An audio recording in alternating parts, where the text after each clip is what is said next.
children are choosing to die by suicide when this happens to them, rather than tell their parents. How do I protect my kids in this digital world? Please stop allowing connected tech behind closed doors in bedrooms overnight. Help us understand what is Bark, where are they uniquely serving the marketplace today? We started by using artificial intelligence to analyze children's communications, and then when they encountered something problematic or potentially dangerous, we'd surface that.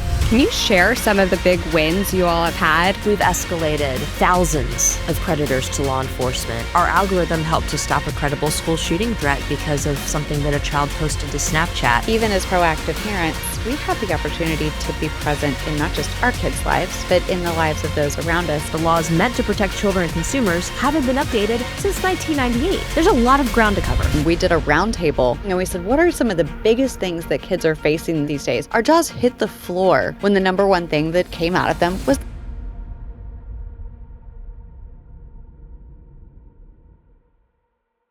Hello, friends, and welcome to the Team Protectors podcast. I'm Brittany Dunn, COO and co-founder of Safe House Project, joined today by my co-host. I'm Christy Wells. I am the CEO and other co-founder of Safe House Project. Safe House Project is a national anti-trafficking organization that helps train individuals to identify and respond to human trafficking. We help victims of human trafficking escape their trafficking situation and access safe housing and holistic care. And we are here primarily to unite communities to eradicate trafficking in America by 2030. Now, that's not a statement of what we believe we can do on our own as one organization. It's a rally cry for all parts of the community to come together to be part of the solution. So we're excited today about our guest who brings another part of the solution to eradicating trafficking. So we're excited to introduce Titania Jordan. She is the Chief Parenting Officer, Chief Marketing Officer at Bark Technologies, but she's also a road warrior and somebody who fearlessly advocates for our children all around the country. So she is joining us today from California. So we just appreciate her taking time out of her busy schedule to join us, and we're looking forward to a really great conversation. Thank you for having me. I'm so excited. Well, kicking off, can you share a little bit about your journey to even arrive at Bark? We'll get into what Bark does, but just share a little bit more about you. Okay, I'll try to keep this concise. I think the TLDR is that it's by the grace of God that I'm here.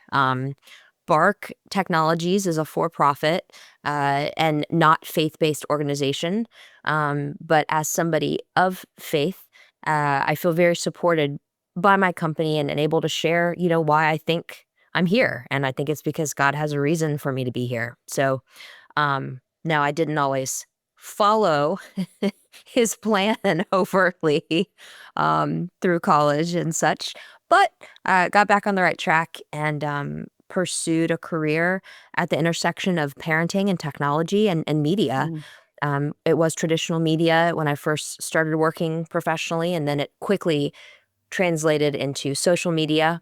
So, as the first generation of humans who have ever lived on planet Earth that went from an analog world to then a digital adulthood, I'm here. I think I'm here for a reason, and it's a wild story. That's incredible. Well, you make a great point. It is the first generation going from analog to digital. So let's step into that a little bit and help us understand what is Bark, where are they uniquely serving the marketplace today? Sure. So Bark Technologies launched in 2015 when our CEO, Brian Basin, a dad of two, was actually working at Twitter and was looking at how to keep his own two sons safer online and realized there weren't many great options. And this comes from a gentleman who is brilliant, works in tech, works at social media. And so if he wasn't seeing anything promising, how much more of a disadvantage were the general population of parents. So he took a big risk. He left Twitter. He started Bark, hired me, forever grateful. And so what do? We started by using artificial intelligence to analyze children's communications, social media, text, email, browsing history. And then when they encountered something problematic or potentially dangerous, whether content or people, we'd surface that via an alert, text or email to their parent to let them know, hey, here's what happened, here's where it happened, and here's what you can do about it. From there, we expanded rapidly. I can't believe it's been almost 10 years now, but we launched some hardware in addition to our app to help keep the home safer for families, setting filters and time limits for smart televisions and gaming consoles.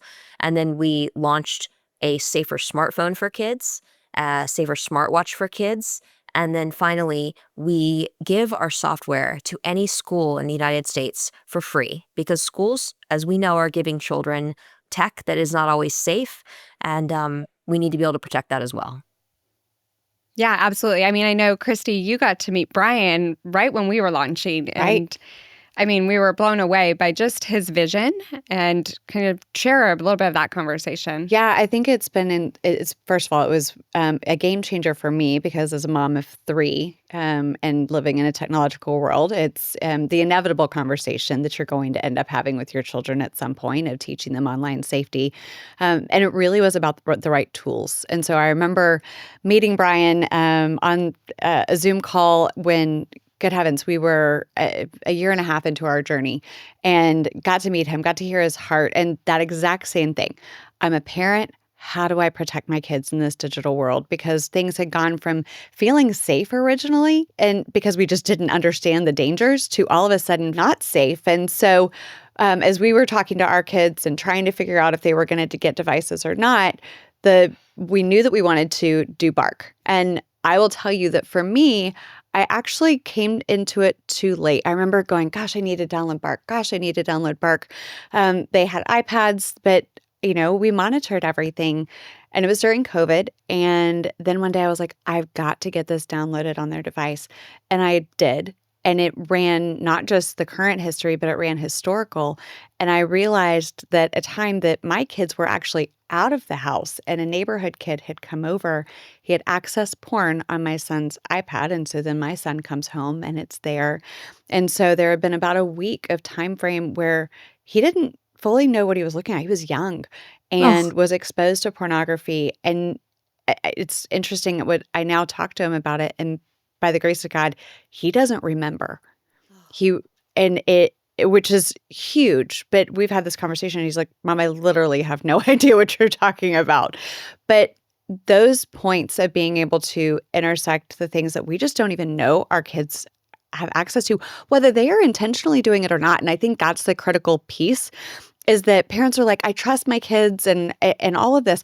100%. You can have phenomenal kids that deeply don't want to access this. Is the things that are accidentally accessed that can be a game changer. I had this happen with a friend the other day, that her daughter she was on a phone late at night, shouldn't have been, clicked on an ad, verified her own age as somebody over the age of 18, and found herself in a conversation with an adult giving her sexually explicit directions, and at 10 years old had no idea what it was. And so I deeply appreciate the value of Bark. Having met Brian years ago, it is a constant narrative of mine as parents wonder, how do we battle the things in a digital age? And my answer is always, you have to have Bark. You do not avoid it. Do not delay.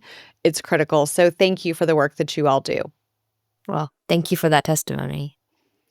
Now, you guys haven't just stopped predators. Talk about the different elements that Bark protects kids, because I think that was the thing that was so interesting to me first meeting Brian, is how it evaluates for suicidal ideation and for bullying and for other violence. So talk through those things, because I think those have really interesting intersection points to precursors to trafficking experiences as well. Absolutely.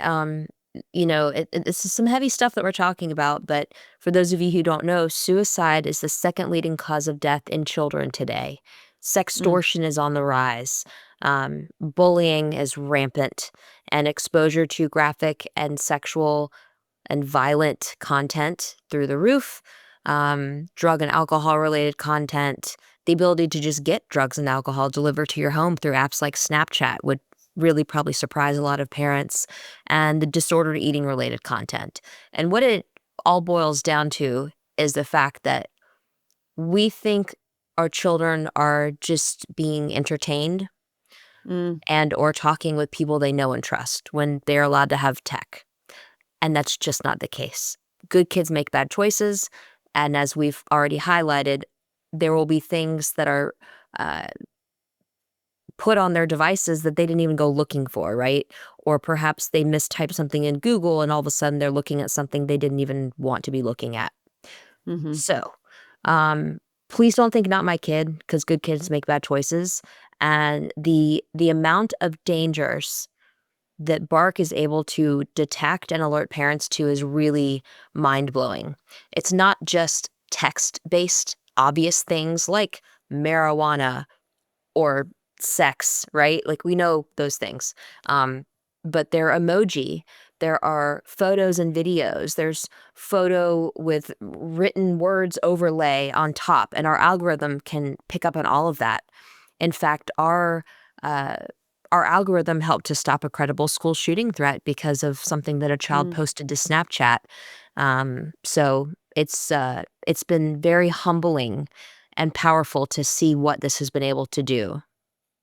No, and I really appreciate that. I was in lockdown for Columbine, so I understand deeply how that issue specifically has reached a lot of people. Unfortunately, even more so since that happened.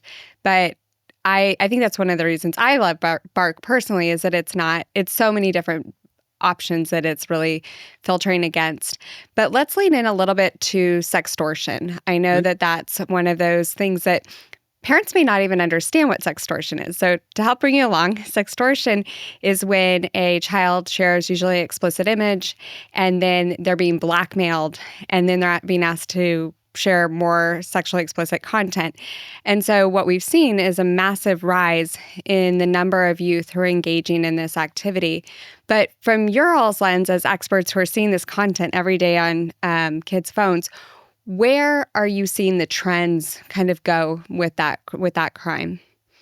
Yeah, it's happening on Snapchat, Instagram, Discord, um, Kick, WhatsApp, essentially Roblox, anywhere that children have the ability to message other people in the world, which, we could have a 7-hour podcast about all of those different places and spaces.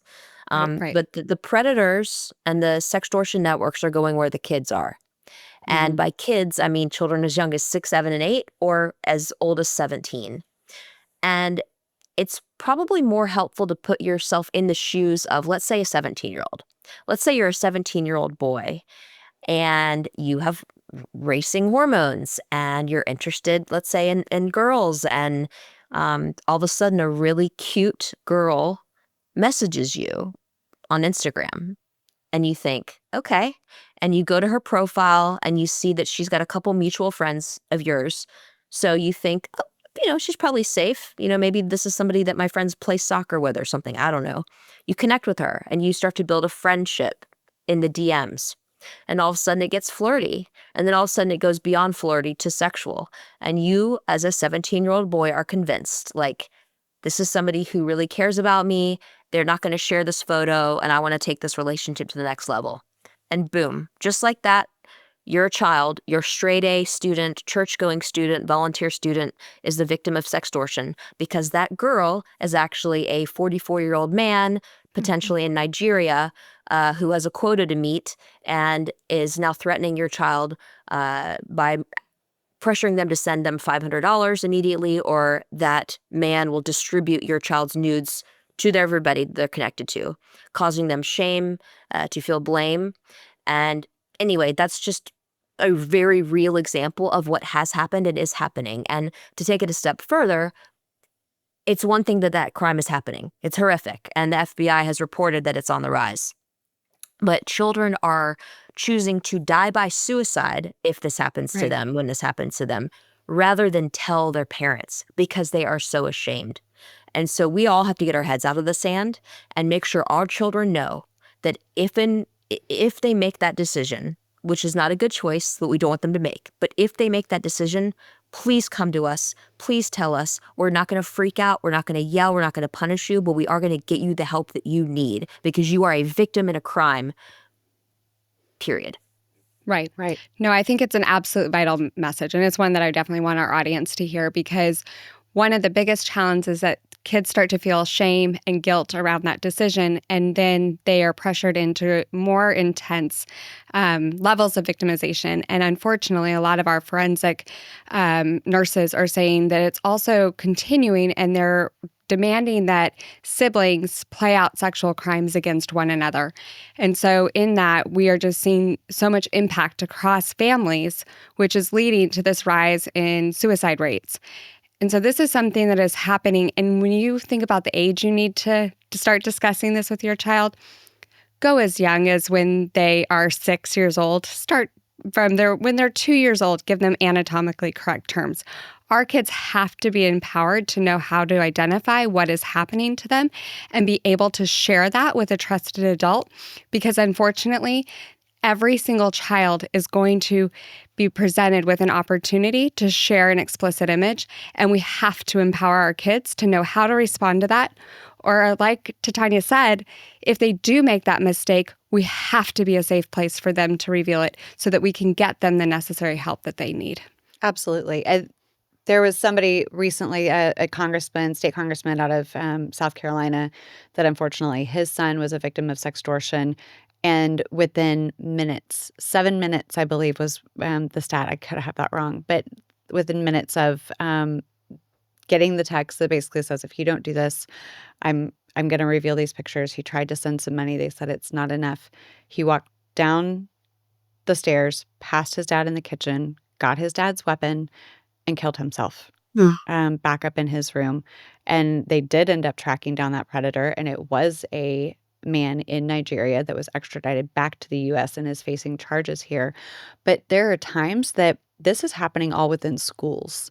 And that's actually where we've seen it move from but it moved from a digital space of images to somebody actually being sold for commercial sex. We have seen cheerleaders that were blackmailing their teammates into sex acts because they were the ones that had the images and were forcing them. We did a roundtable, 6 years ago now. Right, with all of those high school students talking about just the trafficking of peers. Right.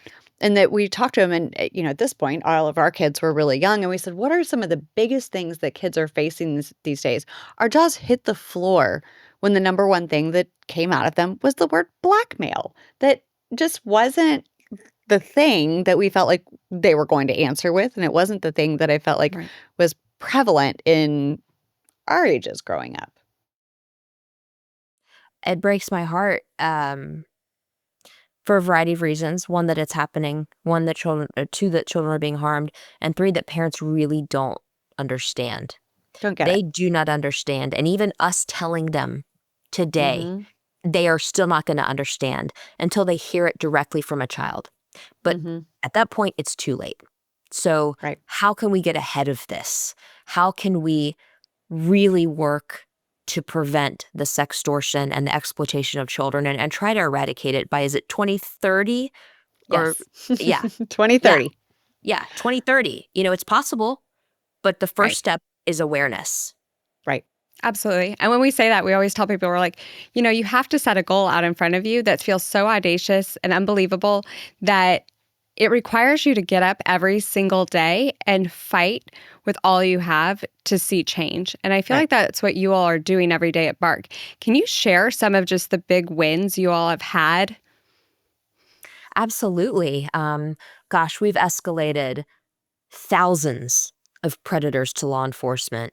There was even an instance where there was a child who was a part of, I think, like 7 siblings and a missionary family overseas, and she was communicating with a child back in the U.S. in Texas. That child in Texas happened to have a Bark phone, thank God, and through those messages, it was detected that this girl overseas was being abused by her missionary dad. And so we were able to deploy international child safety enforcement officials to remove her and her siblings from that home and that environment and get them the rehabilitative help they needed. And that's just one story of thousands. And for just that issue, of sexual abuse and predation, sextortion, grooming, um, suicidal ideation, depression, anxiety, disordered eating, potential school shooting threats, and other acts of violence. Um, the list goes on and on and on. Something also that is really heartbreaking is the fact that one pill can kill, and drug dealers are approaching children on places like Snapchat, letting them know they can deliver what the child thinks is, an anti-anxiety pill or a pain pill, but really that pill is laced with fentanyl, and then they're no longer on this planet if they've taken it. And to be able to make a dent in that, um, is critical. It's yeah, the issues that we are working to fight every single day at Bark are so heartbreaking to know that they are happening, the rate at which they're happening, and that they're happening to children. Hmm. But you brought up an incredible point, and I hadn't even thought about the almost reverse engineering of the capabilities of Bark, because you think about using it to protect your own kids. But I love that example of how it was actually able to help a kid that didn't have Bark technologies on her phone, and it went to somebody else who did. Because for us, even as proactive parents, we have the opportunity to be present in not just our kids' lives, but in the lives of those around us, and be able to see the things that are coming through that we might not even understand. We might not get the emojis all the time. We might not understand some of the slang that is coming through. But the fact that you guys have built a tool that doesn't just keep our kids safe, but does allow that if there's something happening to their network of friends, then we're going to be able to see it. We joke, I've got anywhere from 12 to 15 boys running through my house at any point. I feed all of them, whether I intend to or not. The fridge is full and then it's empty. But I always tell people, I'm like, if your kids are in my house, they're my babies. Like, I'm gonna 100%. I'm gonna look out for them. I'm gonna do everything I can to protect them. You're going to parent them like I'm they're going to your parent own. them. We I've won't talk seen about them it. kicking the soccer ball that broke my blinds.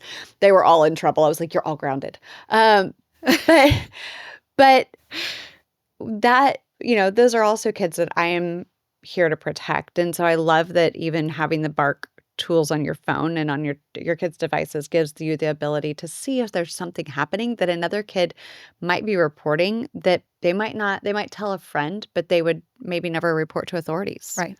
Exactly, because children aren't necessarily uh, capable of managing the things that are brought up on group chats. For example, if one of their friends says, I don't want to be on this planet anymore, arguably an adult needs to know about that, right? Right. And there have been instances where Bark families have said, "Thank you for this Bark alert. I was able to get my child's friend the help they needed and save a Mm. life." And um, when I had my son uh, over 16 years ago, which is crazy.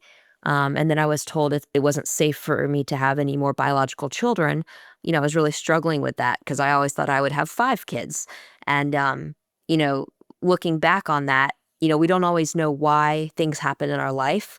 But I like to think that because I wasn't able to become become a biological mother again to more children, I was able to focus on Bark. And now I feel like I have 7.5 million children, right? Like, Right? well, yeah, plus my son.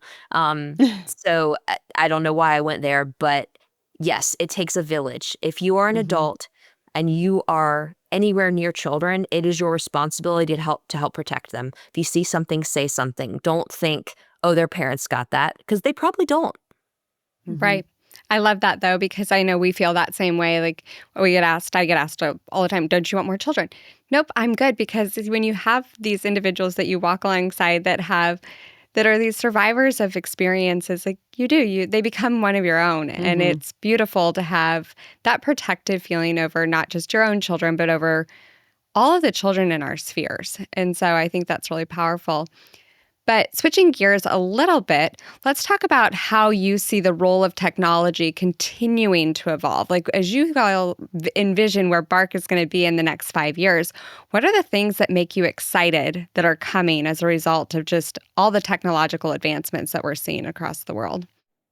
Something I'm really excited about is actually what we built into the Bark phone, and that's the inability for children to take nudes. So, Mm. if a child wants a smartphone and you end up giving them an iPhone, that iPhone is going to take whatever photos or videos that child decides.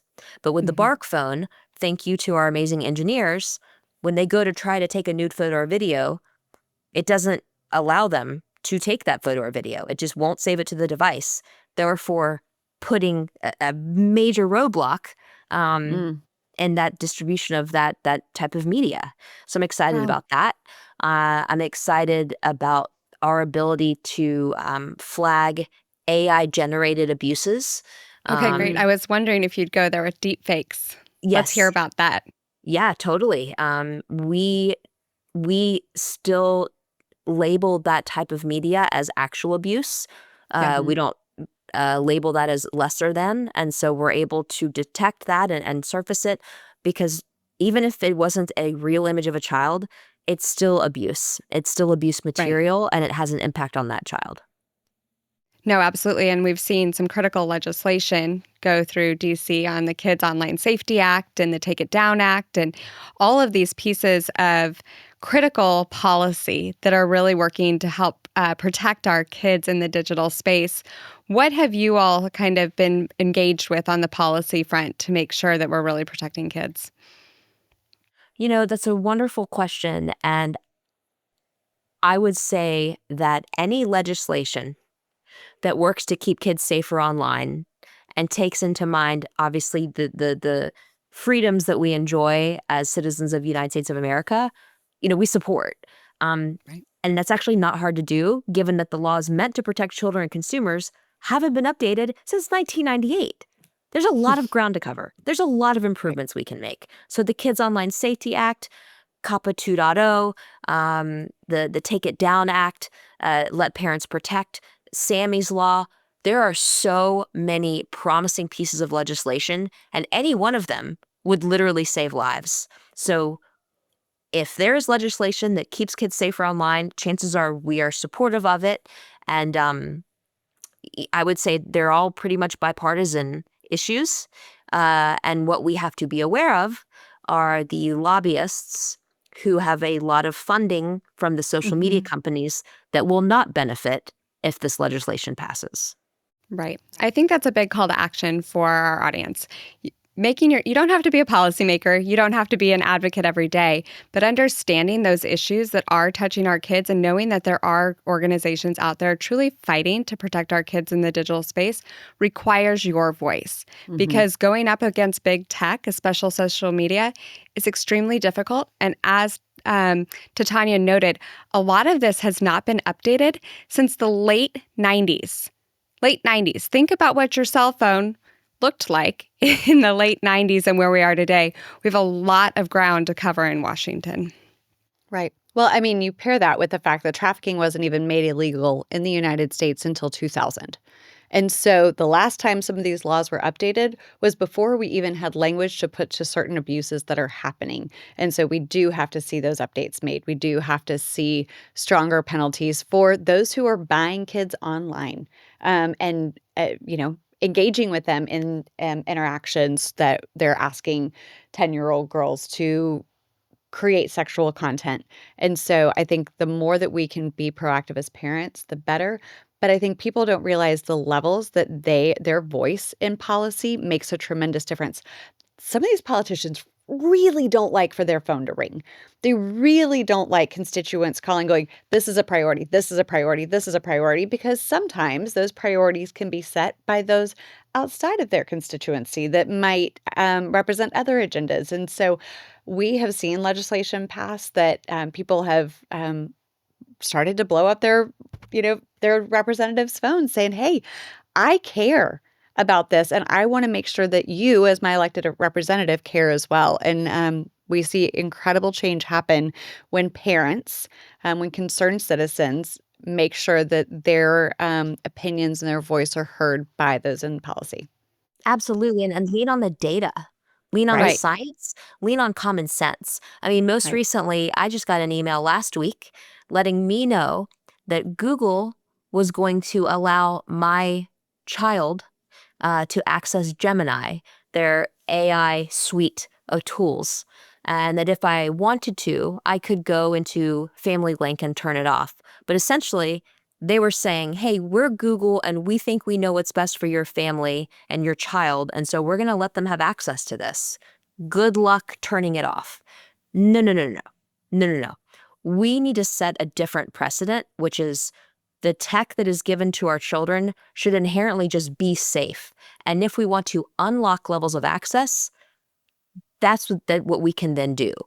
There's standards for television, right? You can't say Right. certain words or show certain mature acts on television until a certain time of night. Why have we not done the same thing for tech? Right. Right. I know I was in product development in a tech firm for a long time.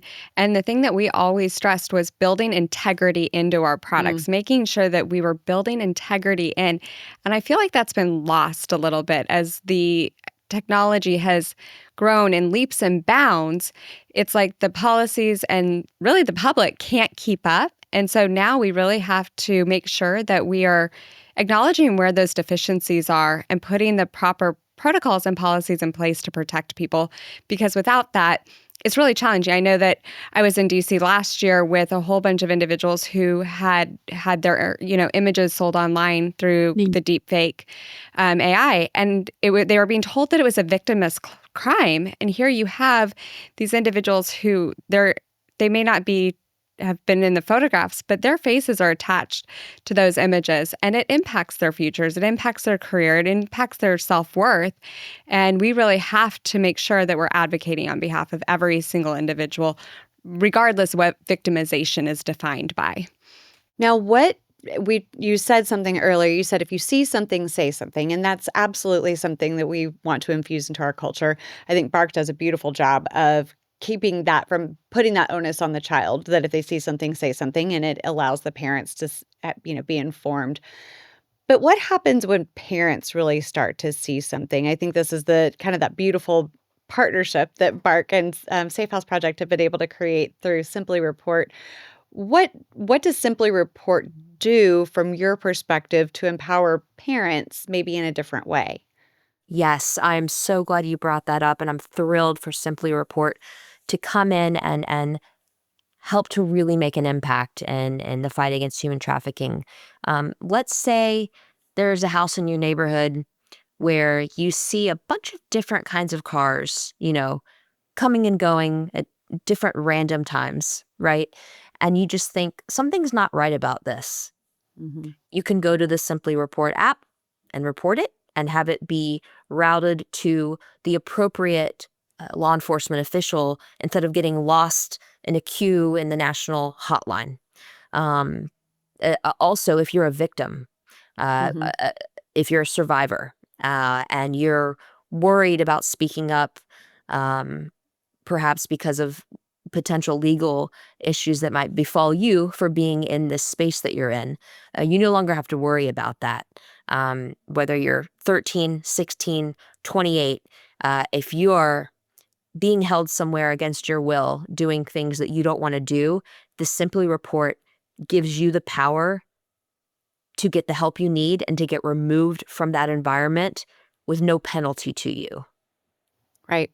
We had somebody speaking that we were speaking to the other day, and they said, we had my daughter had reported 22 times to the school that something was happening to her. 22 times, and the school never reported it. And sometimes when we report into systems that have people that have the ability to judge and determine whether or not they're going to report something to help somebody's freedom, um, then and they are not doing it, then we're relying on a broken system.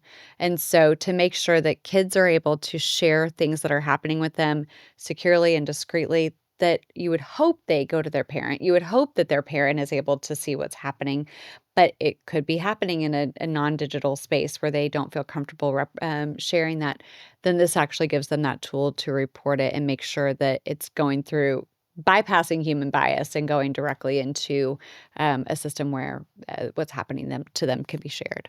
Or it could And be their that's parent, or it unfortunately. could, absolutely. And that when we know that 40 to somewhere up to 60% of child trafficking victims are first trafficked by a family member, we hope that parents are safe. We hope the parents are proactive and downloading Bark or using the Bark phone and watching out in their communities. But the reality is that's not the case for every survivor that we encounter. And many of them, when their trafficking situation began as early as 12, and many times at the hand of a family member, being able to put something in their hands that allows them to safely and discreetly report and get the help that they need is critical.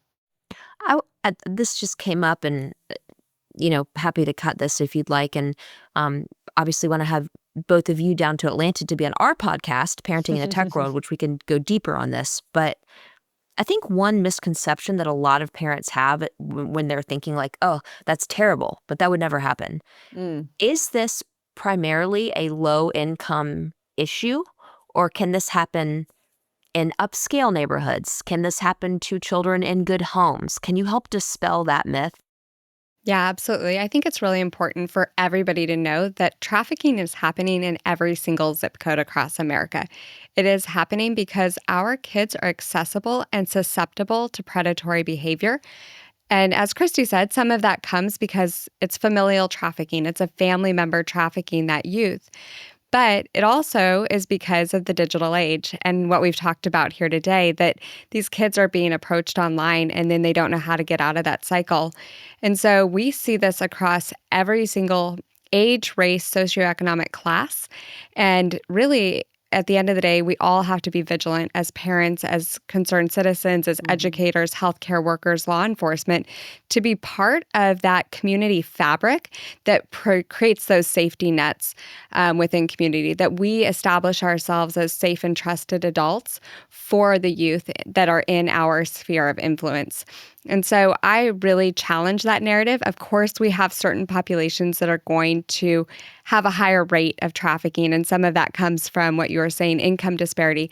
But at the end of the day, this is about vulnerabilities. And Right. when kids are experiencing abuse, neglect, not feeling loved, feeling insecure, being bullied, having suicidal thoughts, all of that can be that moment of vulnerability that a trafficker will target in order to trap them in a life of exploitation.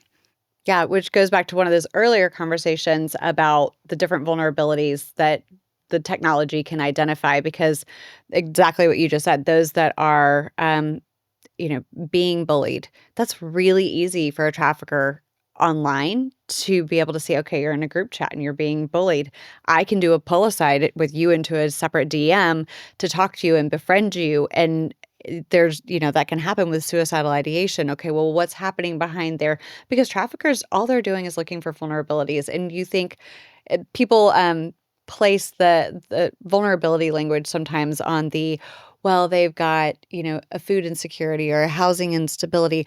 Okay, y'all, let's talk about how vulnerable we were as 14-year-old girls, 100%. right? Oh, All right. you wanted was somebody to love you, somebody to tell you that you were beautiful. I think every 14-year-old girl decides they have daddy issues. My dad was amazing, and I somehow still was like, he's never here. I mean, I was looking for somebody to Tell you how beautiful tell and me how wonderful beautiful I was. You're beautiful and thanks. wonderful. I love you. think you're so great. But the fact is, but I mean, 14-year-old girls are vulnerable. Hormonal. And oh gosh. I mean, Hormonal, don't think about even. all the changes that are happening. This is terrifying. Anyone, boy or girl, Right. Right. under the age Oh, of yeah. 40, Oh, no. honestly. Oh my gosh. Boys are Right. worse. Let's be clear. Boys are worse. And yes, and that frontal lobe, it really, God could have had that develop a little faster if he and we could have a chat about that one in heaven. I'm sure there's a reason and a design behind it, but I really wish discernment and self-control kicked in a little faster. Well, yeah. Amen. But you think, I mean, I look at my kids. I look at the kids going in and out of my home. I look at my daughter. I look at my daughter's friends. And they want somebody to tell them they're beautiful. They want somebody to tell them that they're known, seen, and loved. Like that. And when you don't get that, or when, you're in your parents are going through a divorce, or when certain things are happening, there can be those vulnerabilities. And those are those moments that traffickers can come in. And it doesn't matter if you are in upper middle class America or you are in, the slums of New York, it can happen. And we've seen it. We've seen survivor after survivor that we've helped exit There were some with master's degrees. Right. There were some that came from whose fathers were executives of big companies. Sometimes the executive of the company was the trafficker. I mean, we've seen so many of those situations. And so when we close off our minds to believing that trafficking can only happen in certain areas, geographically, socioeconomically, then we are saying, I am going to put Gender horse as well. blinders on. Just going to pull back And the gender. gender. Yeah, and gender as well. Then we are making a conscious decision to put horse blinders on and refusing to see the things that are happening around us and protect our communities. And I appreciate that Bark Technologies helps pull those horse blinders off, allows us to see things in full transparency in order to take really clear and sometimes scary, but clear and decisive action. So as we kind of come to a close, what is that one charge that you want to leave our audience with? Whew. It's hard to pick just one. I would say from I'll give like you a two. thank you. Thank you. So I guess Just the first one is, I mean, if you're listening to this and watching this, you're well educated. You hopefully still don't think not my kid, but maybe some of you do. And so I'm here to like shake you and wake you up and say, please don't think not my kid, because good kids make bad choices. The second thing would be, if you only do one thing today, it's to please stop allowing connected tech behind closed doors in bedrooms overnight. It's a free, easy thing that you can do to help reduce the risk. And yeah, that's my two. well, thank you. Beautiful. Well, and then she won't plug it, but I will. Download Bark. Download Bark. Get the phone. Do something, because there are tools that are out there that allow us to protect our kids. I can speak firsthand for what Bark has done for my family. It is we have to equip ourselves as parents in a digital age to protect our kids. So thank you for everything that you all do at Bark. It is saving lives.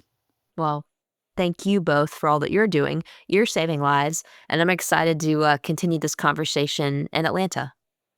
Yes, absolutely. So for everyone who joined us today, here's your charge. Go look at Bark. Stop putting your kids' devices with them behind closed doors overnight. Download Simply Report and join a community of advocates, parents, and individuals who are committed to seeing human trafficking eradicated and protecting our kids before trafficking even starts. You are the preventive factor. So, as we close, I just want to thank you for joining us for the Teen Protectors podcast. Like, subscribe, and leave a 5-star review on Apple Podcast. We look forward to seeing you next time for the Teen Protectors podcast.